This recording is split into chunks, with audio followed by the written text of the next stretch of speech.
नमस्कार, कर्म सिद्धि समाचार में आपका स्वागत है। सनातन धर्म की शेरनी आस्था माँ का कहना कि बच्चे अपने माँ बाप की भावनाओं का सम्मान करें, उनका कहना मानें, ताकि भविष्य में कोई बालिका लफ्ज़-ए-हाथ का शिकार ना हो।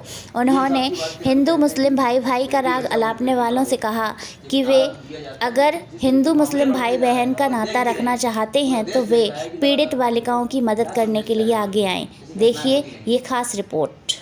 देखिए माजी, जैसे बराबर देखने को मिल रहा है लव जिहाद के मामले जो आ रहे हैं और ये रुकने का नाम नहीं ले रहे हैं। जिसमें अगर उत्तर प्रदेश की हम बात करें तो योगी सरकार का सख्त एक्शन रहता है।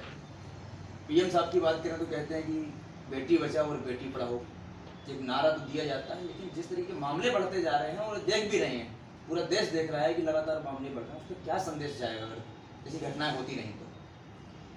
देखिए, बेटी तभी पढ़ेगी जब बेटी सुरक्षित होगी, बेटी तभी बचेगी जब बेटी देश में सुरक्षित होगी। रोज डेली के डेली लव जिहाद के इतने मामले आ रहे हैं, कहाँ बेटियां सुरक्षित हैं?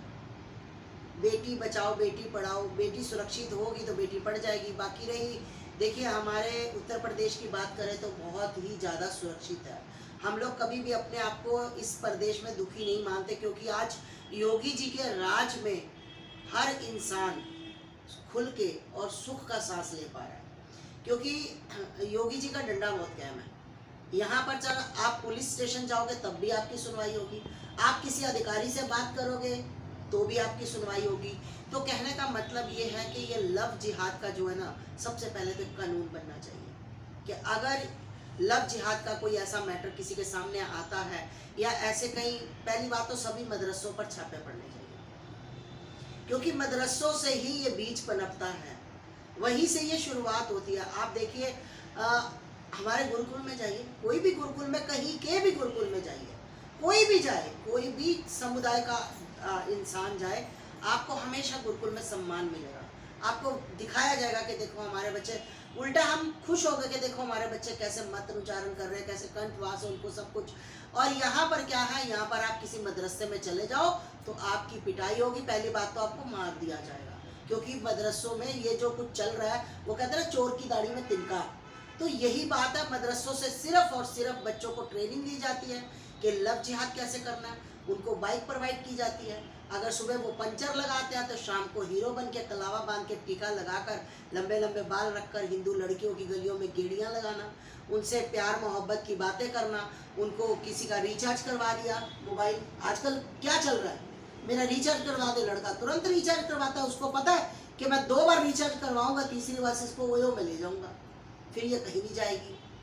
तो मेरा कहने का मतलब है कि ज़्यादा से ज़्यादा ना लोग, माँ बाप अपनी बच्चियों की तरफ ध्यान जरूर दें। कम से कम अपनी बच्चियों को खाना जब खाते हैं, सब लोग फैमिली के इकट्ठे बैठते हैं, तो अपनी बच्चियों को 2 मिनट के लिए खाना खाते खाते ज्ञान जरूर दें कि किसी का मोहम्मद ऐसा नहीं होता। सब कहते हैं ना, मेरा मोहम्मद ऐसा नहीं है, मेरा सलीम ऐसा नहीं है, मेरा फारूक ऐसा नहीं है, सब एक जैसे होते हैं। जैसे मुस्लिम मौलाना कहते हैं कि मुस्लिमों को टारगेट बना रही है सरकार, तो क्या अभी लड़कियों को टारगेट बना रहे हैं मुसलमान? तो क्या इस पे ये टारगेट नहीं है इन लोगों का?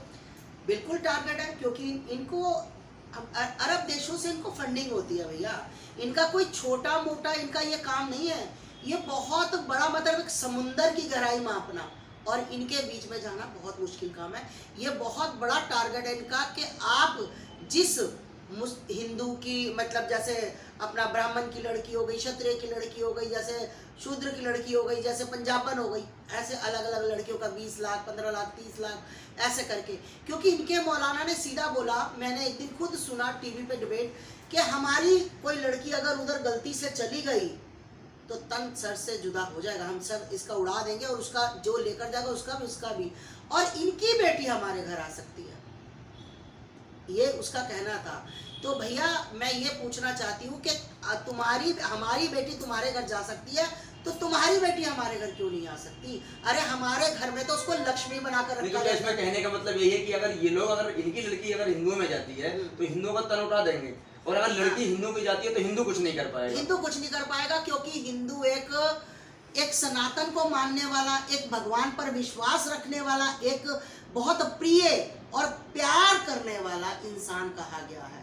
हम आपने देखा है गीता में कितना प्यार, रामायण में कितना, भागवत में कितना।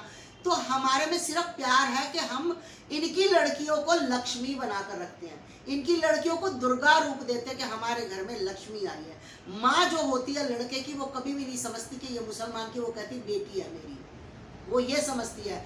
और ये हमारी बेटियों को क्या समझते हैं, आओ शादी करके इनको ले आओ, फिर धड़ाधड़ हर साल कैलेंडर छापो, बच्चे छापने की मशीन बनाकर उसको 10-12 बच्चे बनाओ, उसके बाद वो मरे जिए कोई मतलब नहीं, क्योंकि जिहाद फैलाना, जिहाद फैला दिया। आप मैंने एक चीज और भी देखी है कि हिंदू लड़कियां भी इस तरीके को लेके झूठे मुकदमा लिखवाना, पहले उनके साथ रहना, उनमें दोस्ती बनाना, फिर उसके बाद 376 में उसको जेल भेज देना, जो खुद हिंदू के साथ रहती हैं। तो इसमें भी तो एक कानून बनना चाहिए।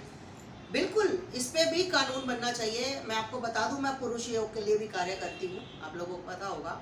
तो मैं पुरुष योग के लिए काम, बिल्कुल जो ऐसी फ्रॉड महिलाएं हैं, जो ऐसी फ्रॉड लड़कियां हैं, मैं कहती हूँ तुरंत, मेरा तो देखो, मैं तो एक बात जानती हूँ कि अगर आपको साबित हो गया ना कि ये लड़की ने या ये लड़के ने फ्रॉड किया है, साबित है, तो तुरंत उसको जेल में भेज देना चाहिए। ये नहीं देखना चाहिए कि महिलाएं, आज मैं देखती हूँ इतना कुछ, लड़की कहती है तू मुझे नहीं जानता, मैं लड़की हूँ, मैं औरत हूँ, तुझे तुरंत अंदर करवा दूंगी। प्रशासन भी लड़कियों की सुनता है, इसलिए धमकी होती है। देखिए, इसलिए प्रशासन सुनता है, क्योंकि प्रशासन को, जब जज है ना, जो जज है वो सब जानते हैं कि ये लड़की झूठ बोल रही है, पर कहीं ना कहीं वही आकर, मतलब एक क्या बोलूँ, आकर मजबूरी समझ लो, है ना।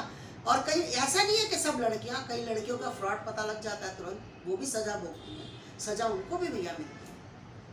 जो लोग ये कहते हैं कि हिंदू मुस्लिम भाई भाई हैं, उनको आप क्या कहना चाहेंगी? हाँ, बहुत सुंदर बात आपने मेरे से पूछी। हिंदू मुस्लिम भाई भाई, बिल्कुल आप हमारे मुस्लिम भाई हो, तो मैं ये चाहती हूँ कि हिंदू मुस्लिम भाई भाई का नारा देने वाले मेरे हिंदू, मेरे मुसलमान भाई एक बार आकर इस बच्ची के समक्ष खड़े हो जाएं और बोले कि उस जिहादी ने, उस गुड्डू चौधरी ने, नाम क्या था उसका, अरशाद अली खान ने गलत किया है, हम अपनी बहन के साथ हैं, तो फिर मैं समझूंगी कि हाँ भाई भाईचारा होता है। भाईचारा तो तब तुम्हें याद आता है जब तुम्हारे पर कोई भीड़ बनती है, जब हिंदुओं की कोई बात आ जाती है, तुम कहते हो हिंदू मुस्लिम भाई भाई। कभी तुम कहते हो कि हम तो शांति दूत हैं, हमारे साथ जुल्म हो रहे हैं, हम बहुत परेशान हैं, हमारे साथ सरकार अच्छा नहीं कर रही, हमें, अरे तुम शांति दूतों को तो सब कुछ सरकारें दे रही हैं, हिंदुओं को मिल क्या रहा है? तुम भोपू लगा के इतनी इतनी ऊंची नमाज पढ़ते थे, अल्लाह अकबर, तो अब भी तो अल्लाह सुन रहा है ना, अब भी तो तुम अंदर पढ़ते हो तो अल्लाह सुन रहा है, अल्लाह कौन सा नहीं सुन रहा? हम भी अपने अंदर पूजा पाठ करते तो भगवान हमारी भी सुन ही रहा है ना। यहाँ पर होना चाहिए अल्लाह, यहाँ पर होना चाहिए भगवान, वहाँ घंटियाँ बजाने से या इतनी इतनी ऊंची लोगों को 5-5 टाइम की नमाज पढ़ाने से अल्लाह नहीं आ जाता।